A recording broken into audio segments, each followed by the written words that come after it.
স্বাগতম।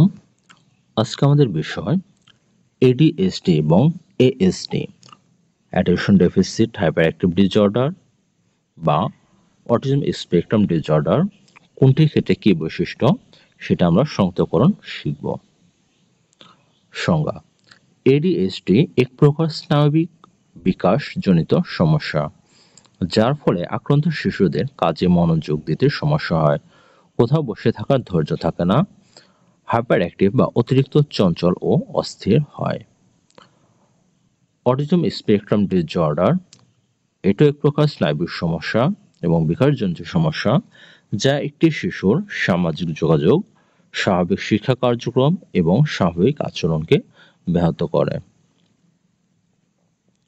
মনোযোগ: এডিএসডি এ আক্রান্ত শিশুরা কোনো জিনিসের দিকে বেশিক্ষণ মনোযোগ দিতে পারে না এবং তারা সহজেই বিভ্রান্ত হয়ে যায়। তারা তাদের বাড়ির কাজে মনোযোগ দিতে পারে না, এমনকি তারা পছন্দের খাবার খাওয়ার সময়ও উঠে যায়। এএসডি: আক্রান্ত শিশুরা তাদের পছন্দের জিনিসের প্রতি মনোযোগ দিতে পারে, কিন্তু অপছন্দের জিনিসের প্রতি মনোযোগ দিতে পারে না। যেমন, যারা গাড়ি পছন্দ করেন তারা দিনের প্রায় সময়ই গাড়ি নিয়ে থাকে। যোগাযোগ: এডিএসডি শিশুরা অনবরত কথা বলতে থাকে, অন্যের কথায় মাঝখানে কথা বলে ফেলে, অন্য মানুষ বিরক্ত হচ্ছে কিনা খেয়াল করে না।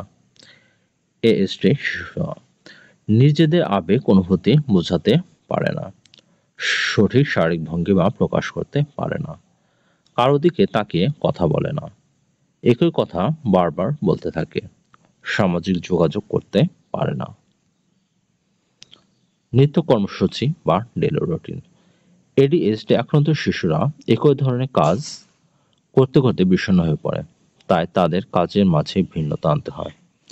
এএসডি আক্রান্ত শিশুরা একই কাজ বারবার করতে চায়, তারা তাদের কাজকে ধর্মীয় আদেশের মতো করে পালন করতে চায়, যেমন সকাল 8টা বাজলে তাকে খেতে দিতে হবে, একটু আগে বা পরে হওয়া যাবে না। তারা যে কাজটা রেগুলার যে সময় করে তারা সেই কাজটা সেই সময় করতে চায়। এটা এডিএসডি বাচ্চাদের একটি কমন বৈশিষ্ট্য। ধন্যবাদ।